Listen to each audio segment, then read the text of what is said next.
இந்த பெரிய நோய்கள், அதாவது இப்போ நீங்கள் heart problem, kidney problem, liver problem, இந்த மாதிரி பெரிய நோய்களோட கம்பேர் பண்ண, சுகரு, ப்ரெஷரு, இதெல்லாம் கம்பேர் பண்ணும்போது அதே வரிசையில் தான் கேன்சர் வருது.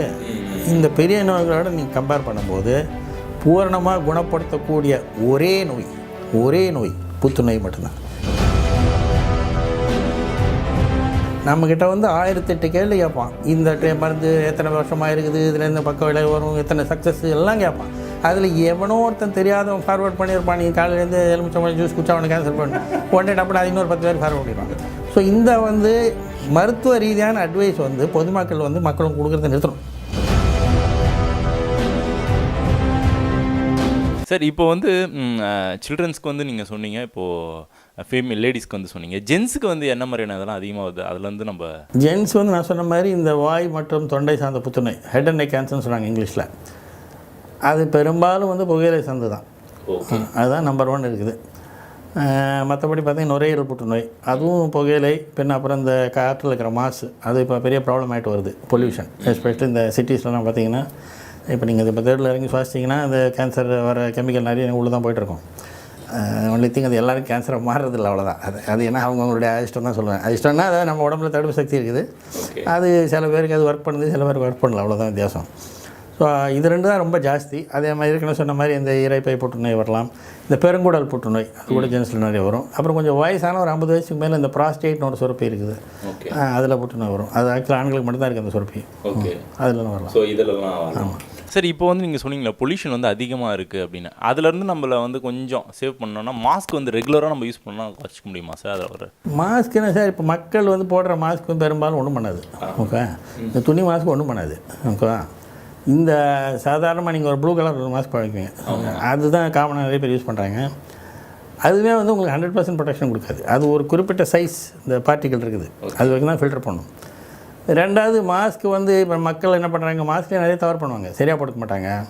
பாதி பேர் தாடையில் தானே போட்டுருக்காங்க, வாயும் மூக்கம் தான் இருக்குது. அது இல்லாமல் பார்த்தீங்கன்னா அதே மாஸ்கர் யூஸ் பண்ணுவாங்க.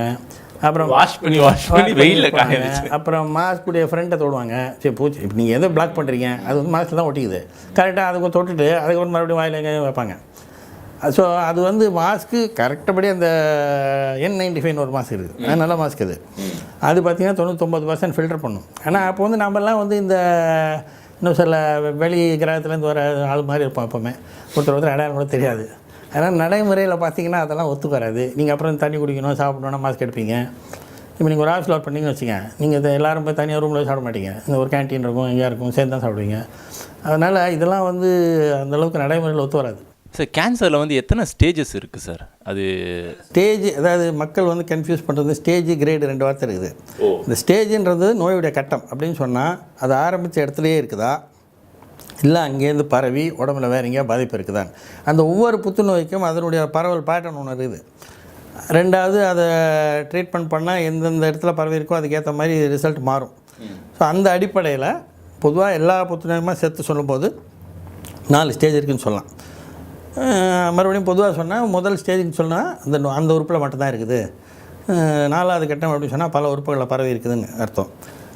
ஆனால் இந்த ஸ்டேஜ் வந்து மக்கள் வந்து மறுபடியும் வந்து ரொம்ப, அதாவது இப்போல்லாம் நிறைய அரைகுறையெல்லாம் படிச்சு வராங்களே, அதனால் என்ன நினைக்கிறாங்க, ஸ்டேஜ் 4னால் அதுதான் அவுட்டுன்னு நினைக்கிறாங்க. அப்படி கிடையாது. அது வந்து ஸ்டேஜ் ஃபஸ்ட்டு பொதுமக்களுக்காக கிடையாது, ஸ்டேஜ் வந்து டாக்டருக்காக.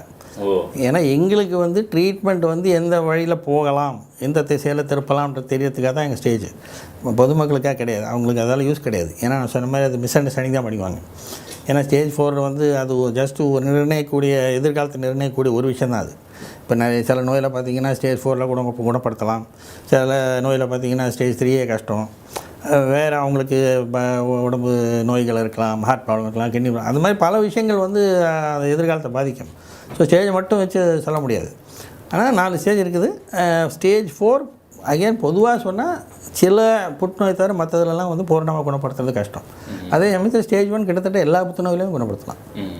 சார், வேறு ஏதாச்சும் இன்ட்ரெஸ்டிங்காக எங்களுக்குலாம் தெரியாமல் ஸ்பெசிஃபிக்காக ஏதாச்சும் இருக்கா சார் கேன்சர்? அதாவது இந்த கேன்சர்ன்ற வார்த்தை வந்து கெட்ட வார்த்தை மாதிரி ஆயிடுச்சு இப்போது. நீங்கள் உங்கள் மீடியாவிலலாம் கூட என்ன பண்ணுறீங்க, ஒரு கரப்ஷன் பற்றி சொல்லணும்னா கேன்சர் ஆஃப் கரப்ஷன் அப்படின்றாங்க. ஸோ அது வந்து ஒரு கெட்ட வார்த்தை மாதிரி ஆகிட்டாங்க. அதனால என்ன ஆச்சுன்னா எல்லாருக்கும் ஒரு பீதி. அதே மாதிரி இந்த சீரியல் டிவிலெலாம் வந்து ஏதாவது ஒரு கேரக்டரும் டைரக்டரும் ஒத்து வரல, அவரை கழட்டு விடணுன்னா அவர் கேன்சர் வந்து சாவடிச்சிடுவாங்க. இதே ஒரு மலேரியா வந்து டிவி வந்து சாவடிக்க மாட்டாங்க. அதனால் வந்து என்ன ஆகி போச்சுன்னா எல்லாருக்கும் வந்து கேன்சர் வந்தால் இறந்து போயிடும். பேசினே நம்மகிட்ட சொல்லுவான், சார் அடுத்து எனக்கு ரத்த வாந்தி வரணும், எங்கடா பார்த்தேன்னு சினிமாவில் பார்த்தேன்றான். ஸோ அவங்களுடைய பேசிஸ் ஆஃப் நாலேஜ் வந்து அந்த மாதிரி இருக்குது. ஸோ இந்த தவறான கருத்து வந்து எடுக்கணும். இன்னும் சொல்ல போனால் இந்த பெரிய நோய்கள், அதாவது இப்போ நீங்கள் heart problem, kidney problem, liver problem, இந்த மாதிரி பெரிய நோய்களோட கம்பேர் பண்ண, சுகரு, ப்ரெஷரு, இதெல்லாம் கம்பேர் பண்ணும்போது அதே வரிசையில் தான் கேன்சர் வருது. இந்த பெரிய நோய்களோடு நீங்கள் கம்பேர் பண்ணும்போது பூரணமாக குணப்படுத்தக்கூடிய ஒரே நோய் புற்றுநோய் மட்டும்தான்.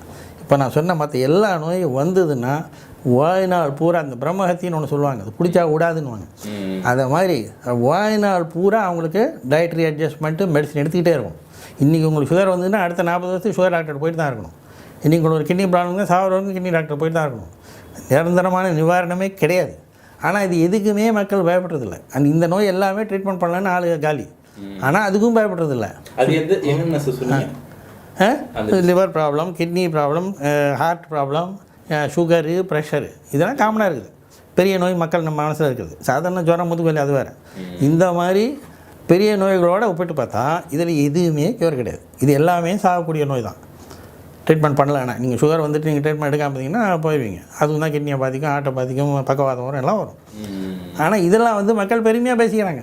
எனக்கு சுகர் 220ன்றான், பெருமையாக சொல்கிறான். அந்த தவறை டேப்லெட் போடுறதே வந்து கொஞ்சம் அது கெத்தாக சொல்லுவாங்க. அதனால் அந்த தவறான எண்ணம் மாறணும். கேன்சர் வந்தால் இறந்துடுவேன்னு கிடையாது. ரெண்டாவது, இந்த 2 பல்கலைக்கழகம் இருக்குது. ஒன்று இந்த வாட்ஸ்அப்பு, இன்னொன்று வந்து இந்த ஃபேஸ்புக்கு. அதாவது நம்ம படித்ததெல்லாம் ஒன்றுமே கிடையாது. அதில் படிச்சுட்டு அதை அப்படியே ஃபாலோ பண்ணுவாங்க.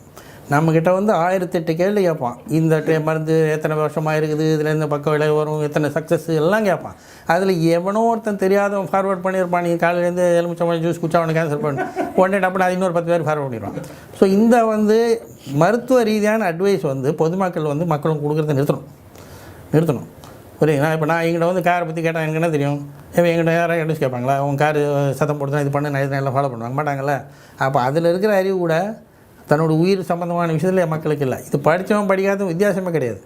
ரொம்ப இதுவாக வந்து சொல்லுவாங்க, நான் இது சாப்பிடலாமா, ஏன் அது கேட்குறீங்கன்னா, இல்லை சார் அது வாட்ஸ்அப்பில் போட்டுருங்க சார்.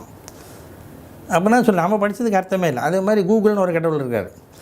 அது வந்து கூகுளில் படித்தீங்கன்னா பொதுவான விஷயங்களை கற்றுக்கலாமே தவிர தனிப்பட்ட முறையில் இப்போ உங்களுக்கு என்ன ஆகும் உங்கள் நோயின்றது சொல்ல முடியாது.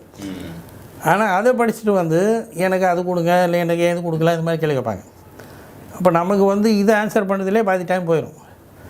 அவனுக்கு கரெக்டாக விஷயத்த சொல்லி கரெக்டாக இன்ஃபார்ம் பண்ண முடியாது. அவனுடைய தவறான கருத்தை நீக்கிறதுலே 1/2 மணி நேரம் போயிடும். அப்போ அவனுக்கு யாரும் நம்பிக்கையாக தான் போவாங்க. டாக்டருக்கு என்ன தெரியும், கன்ஃபியூஷன் இருப்பாங்க. கூகுள் சொல்கிறது நம்புறதா?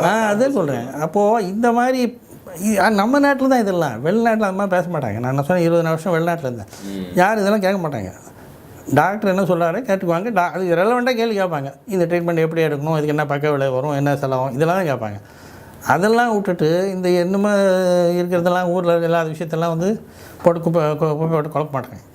இது வந்து எல்லாருக்கும் தெரியணும். இதுதான் இந்த மெசேஜ் தான் எனக்கு முக்கியம். எனக்கு ஆக்சுவலாக எல்லாம் தெரிஞ்சுக்குது. அதாவது கேன்சர் வந்தால் முக்கியமாக ஆரம்ப கட்டத்தில் கண்டுபிடிச்சா குணப்படுத்தலாம். அது கூடவே இன்னொரு மெத்தனம் இருக்குது, எனக்கு வராது அப்படின்னு. இந்த நோய் வந்து ரொம்ப ஜனநாயகமான நோய். பணக்காரன் படிக்காதவன் கிராமத்துக்காரன் சிட்டியார் யாரும் பார்க்காது. யாருக்கு வேணால் வரும். அதில் முக்கியமாக நான் சொன்ன மாதிரி இந்த ஆபத்து காரணிகள்லாம் எது ரிஸ்க் ஃபேக்டருக்கு ரிஸ்க் ஜாஸ்தி தான். இந்த புள்ளியை பார்த்து போன சூட போட்டுக்கிட்டு இருந்த மாதிரி நம்ம மக்கள் அவன் சிகரெட் பிடிச்சான் 4 வருஷம் 40 வருஷம் அவனுக்கு வரல, அதனால நானும் பிடிக்கும். அவன் உடம்பு வேறு மாதிரி, அவன் தடுப்பு சக்தி வேறு மாதிரி, அவனுடைய ஜீன்ஸ் வேறு மாதிரி, அவனுக்கு லக்கு. ஸோ அதை பார்த்து நீ பண்ண நீ 4 வருஷத்தில் போய் சேர்ந்துருவேன். அதனால் இப்போவும் பார்த்தீங்கன்னா சினிமாவில் என்ன பண்ணுறாங்க, ஹீரோ வந்து பிடிக்கிறாரு, கீழே வந்து மட்டும் எழுதுகிறாங்க இப்போ இப்படித்தள்ள உயிருக்கு ஆபத்துன்னு. இது என்னத்துக்கு பிள்ளைகள் விட்டு தொட்டிலாட்டுற மாதிரி. ஏன்னா நம்ம மக்களுக்கு வந்து சினிமா ஹீரோ என்ன செய்கிறோம் அது ரொம்ப முக்கியம். அவங்க சொன்னால் நம்புவாங்க. அவன் ஒன்றுமே தெரியாது தானே அவன் சொன்னால் அவன் சாதாரணமாக பேசுகிறது யாரும் எழுதி கொடுத்த டைலாகு. அப்போ அவனுக்கு என்ன பேச தெரியும், ஆனால் அவன் சொல்ல தான் நம்புகிறாங்க. இப்போ நான் சொன்னால் நம்ப மாட்டாங்க இதே விஷயத்த. இது நாளைக்கு ஒரு விஜயோ ஒரு அஜித்தோ வந்து சொன்னால் சொல்லிட்டான்னு பின்னாடி ஓடுவாங்க. அப்போ நம்ம வந்து படித்ததுக்கோ நம்ம அதுக்கப்புறம் 30 வருஷம் அனுபவத்துக்கோ ஒன்றுக்கும் அர்த்தமே இல்லாமல் போயிடுது. இந்த ஒரு தவறான இது போகணும் பொதுமக்கள் மனசுலேருந்து.